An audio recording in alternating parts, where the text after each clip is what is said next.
Hey everyone, this is Raina at the Wildlife Center. I'm going to give you a tour of our property today, November 19th. For those of you who don't know, we suffered some pretty severe damage to the property, to some of our outbuildings and fences because of a storm. On Thursday, November 15th, we were out of power from Thursday afternoon through Sunday night pretty late. And I'll show you why. I'll show you some of the things that happened.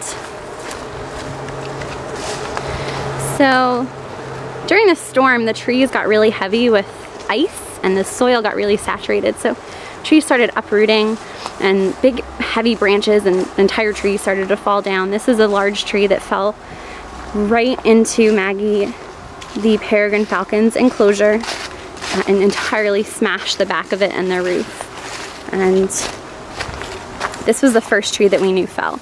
Luckily, Maggie was not injured, and our director of outreach, Amanda, was able to successfully get her out without her flying away, without her getting injured, without either of them getting injured. You'll see that this tree was very large. It's since been cut down a little bit, but it actually extended onto this enclosure right over here and even further onto our fence. And it was blocking this whole pathway here. So it was a very large tree and caused a ton of damage. So at this point, when this tree fell, we started evacuating all of the education animals because trees were falling. You could hear them cracking and falling on other parts of the property. So these are all education animal enclosures, and we had to evacuate animals.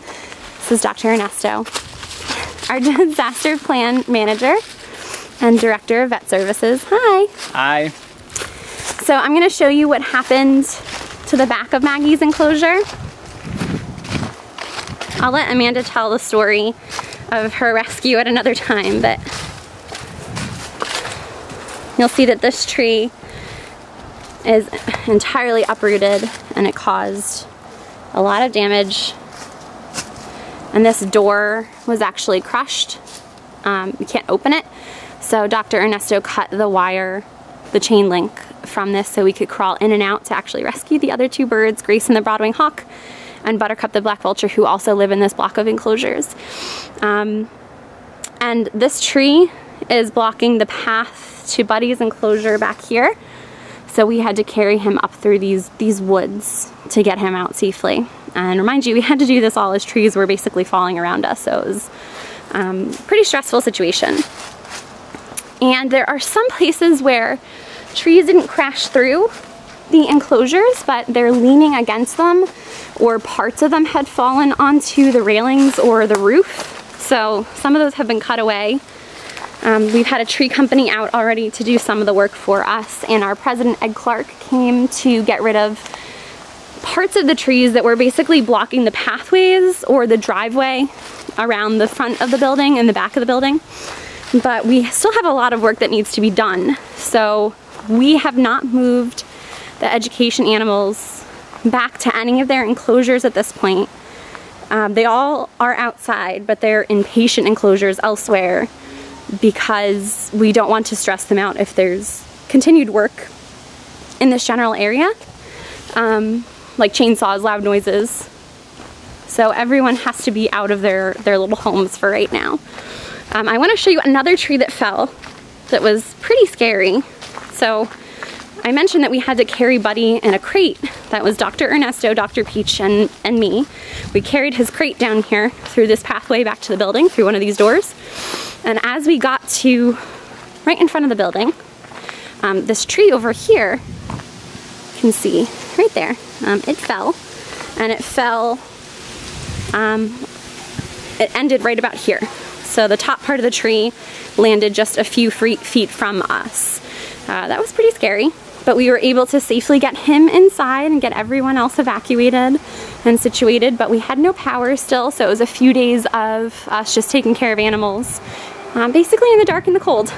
It's not a fun few days, but everyone really pulled through and everyone worked incredibly hard to keep the animals safe, the education animals, the patients. This tree over here had initially been blocking our driveway, but it's since been kind of cut away a little bit right there. But you'll see some of our fence line has been crushed. So we still have a lot of work to do. I'm not gonna go up there, but There was some damage to our bear complex as well. That's up the hill here. There is perimeter fencing and interior fencing and hot wire fencing, and some of that sustained damage. And there were some trees that uprooted and caused damage to the water lines. So in order to manage all of that, our wildlife rehabilitators have had to shift some of our bear patients from their enclosures up there to make everything a little bit easier. So lots of juggling we have to do with our patients and our animals right now. So that's just a little tour of some of the property right now. I couldn't show you all of the enclosures that were damaged, all of the patient enclosures and all of the perimeter fencing. We have cones that are blocking off the places where we shouldn't walk because trees had fallen or were about to fall. And I want to point out that as we were dealing with all of this weekend, we were also hosting our annual Call of the Wild conference. It's a 3-day conference. So we were taking care of patients and education animals in the dark with no power, all cold water, as well as hosting a conference at a nearby hotel. So it's been a pretty chaotic few days. A couple of our education animals are still inside right now. Verlin would need to go to an enclosure that's still pretty close to where the chainsawing would happen, so we want to keep him inside so he doesn't get too stressed out. As is Buddy, who's been pretty vocal this afternoon. Hey Buddy, how's it going, dude?